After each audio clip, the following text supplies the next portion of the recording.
Well, let's talk about Trinidad Chambliss on the field, because if he doesn't win this waiver, we're looking at either 1 or 2 more games left in this magical run for him.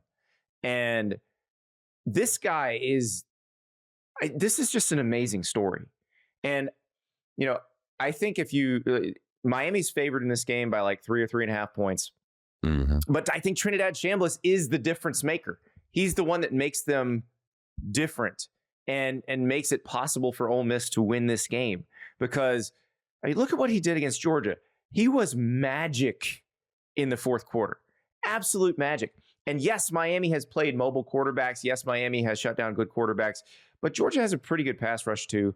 And it didn't matter against Trinidad Chambliss. And that's what I think is so much fun about this game, because Miami shut down A&M, shut down Ohio State offensively. Maybe they can do that to Ole Miss, but it seems like when Chambliss is on the field, that's not possible. They're going to have to be, after watching that fourth quarter film, I would imagine, because he did play. It was one of the most interesting things in the interviews for this story on him, this interviewing his dad. They were all, he was at the Superdome watching. And during the fourth quarter, he said he kind of said to himself as he's watching Trinidad do these Johnny Manziel things and run around like crazy and heave the ball downfield. Finally, right? Like finally the kid that I used to see at Ferris and used to see in high school has come out at Ole Miss.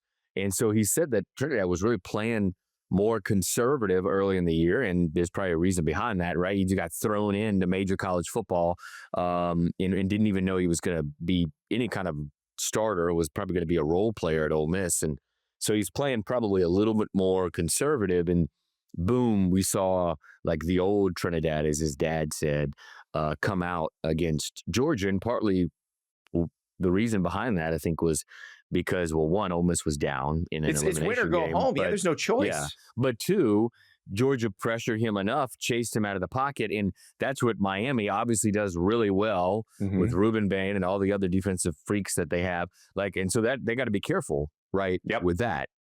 Now, we did see them against Marcel Reed, who is very slippery as well.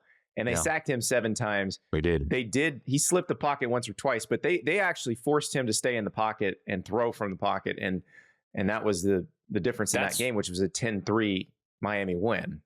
That's what you have to do. Trinidad's touchdown to interception ratio is insane. I think it's 21-3. You don't force him into a lot of turnover situations. Yeah. But I do think that you have to find a way to create some sort of pressure, like Andy said, to keep him boxed in without overcommitting. Because a lot of what Georgia did, I think, was risk reward that just, at a certain point, you can't blame scheme for a busted play. But Miami doesn't want to find themselves in those over pursuit situations, because that's where Ole Miss has killed people this year. Here's how I think you limit Trinidad. It's Miami's offense, which their game plans in the first 2 games will play into this as well, because they've basically designed their game plans for Texas A&M and Ohio State to limit the risk through the air with Carson Beck and try to do as much as they can on the ground, or have Carson Beck throwing these very high percentage, high confidence passes to playmakers who then, if they can get in space, can make something happen. But if I'm Ole Miss, I'm trying like hell to stop Miami from running up the middle, to stop that duo play that they love. And if you can get them less confident in their running game and force them to force Carson Beck into beating you, then it's not just that you might be able to make Carson Beck throw an interception. It's that the series may go faster. Miami is going to want to have 8-minute drives where they just maul you down the field. The last drive of the Ohio State game is kind of their ideal. And an offense like Ole Miss's thrives on rhythm. If you keep them off the field for 8 minutes of game time, depending on quarter breaks, timeouts, all that, can be 30 to 40 minutes of real time. That can be a problem. There's a temptation to compare the Carson Beck Georgia performance in Oxford. I would guard against that, because that Ole Miss defense is made up so differently. And also there's 4 NFL players in that rush 7, rush 6 group that were so aggressive that day. Walter Nolan, Chris Paul, JJ Jared Ivey. Like they were really good up front. Now they're good. They're still good up front. Like That's the thing. Ole Miss did not take as big of a step back as people think defensively. You had a first, third, fifth, sixth rounder of TFLs in that game alone. I think it was the PFF grade of a 41, which was their season low in pass blocking. This is a different style of Ole Miss in terms of defense. They're not that talented up front. So it's a much better Miami offensive line than that Georgia offensive line. And that's what I wanted to get at is I think they'll better protect him. And I don't know if that's necessarily the game. I mean, look, sit in the house if you think it'll work. And Golding quietly has become, even now still as a head coach, a much better defensive coordinator in game than I think than really he ever was at Alabama. I think he's kind of found his own rhythm. I think he's found a confidence level. You know, he was embattled for a lot of the time that he was in Tuscaloosa. I feel like one of the good things that Lane did for Golding when he got to Oxford was really kind of hand him that side of the ball.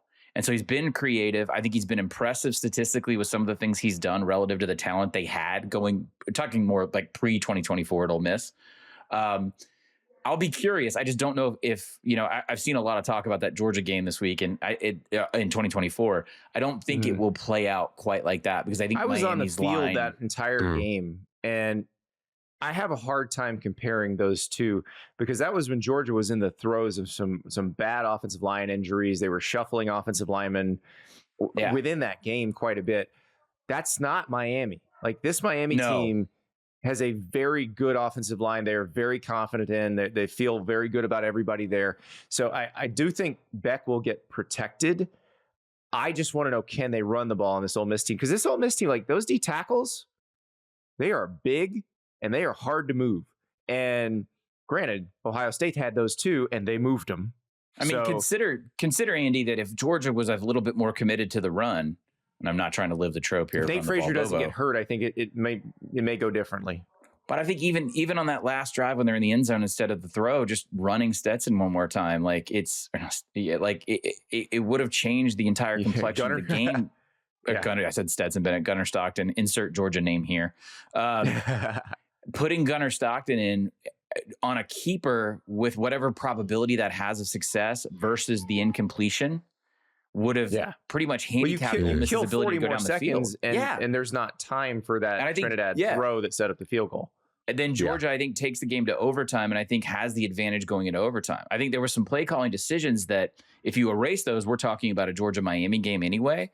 So I tend to like the idea of Miami being able to run with some authority or at least run the ball more later. Well, I think on Georgia's last drive of the game where they kind of induced those two secondary penalties, you remember the holding and the pass interference, maybe highlights sort of a weak link. I had one of the coaches on the staffs mention that Georgia should have attacked that a little more maybe earlier in the game. So maybe Ole Miss's defensive backs, that's where you could see Baby Jesus, Malachi Toney, and CJ Daniels and those sort of exploiting that area if they give Carson Beck enough time. Because as Andy, as you mentioned, that Ole Miss defensive front, maybe not as good as last year, but still really good. Ross, are you advocating for the all PI offense? Drawing PI? Shout out to Jane Coaston from the New York Times. She coined that term, the all PI offense. Just constantly the all PI throw offense. fades. I like it. Okay. Either they catch it or you don't throw 15. fades, Godfrey. You throw back shoulders. Force the receiver to fight back through the DB. They always throw the flag on the DB, even though the receiver's the one trying to fight through the DB who is in phase. By the way, best back shoulder, talking about Trinidad, that was the best back shoulder I think I've seen all season against the last touchdown against Georgia. Absolutely. I've seen 5 or 6 Ole Miss games this year, I think, but I thought his accuracy was another part that we haven't really discussed. Yeah, I know his accuracy was insane in that game and has been pretty damn good all year. I think he's maybe top 25 in the nation in accuracy, but in that game, he had at one point in the fourth quarter, or maybe just in the second half, it spanned the third and fourth quarter, he had completed 9 straight passes, and a lot of those were him like on the run, like crazy, and in the air, like 10, 15, 20 yards. The 1-2 when he hit, to set up the field goal, he hit Stribling, I think, in stride. Was incredible. And before that, when he did the Johnny Manziel, like pirouetting away from defenders, he hit Kewan Lacey, who Trinidad was on the run. Kewan was on the run, and he hit him like in stride down the sideline. Kewan Lacey holding on to that ball. Yeah. Yeah, with the shoulder is one of the more underrated moments of the CFP so far. Picked up the first down, but because he like lowered the shoulder and got an extra 2 yards. If I want to be ruthless for a second, if you're looking for game strategies in Miami, Keywan Lacey, attack. I hate to be brutal, but like Miami is a physical defense, if nothing else. And you have a running back who's not going to be 100% carrying that ball. Yeah, it didn't seem to stop against Jordan. Now I know he had the fumble. We had that fumble, but you look at the numbers on Keywan Lacey. That's probably the fumble. That's probably it. It's probably not going to happen again. So his legs were certainly fine.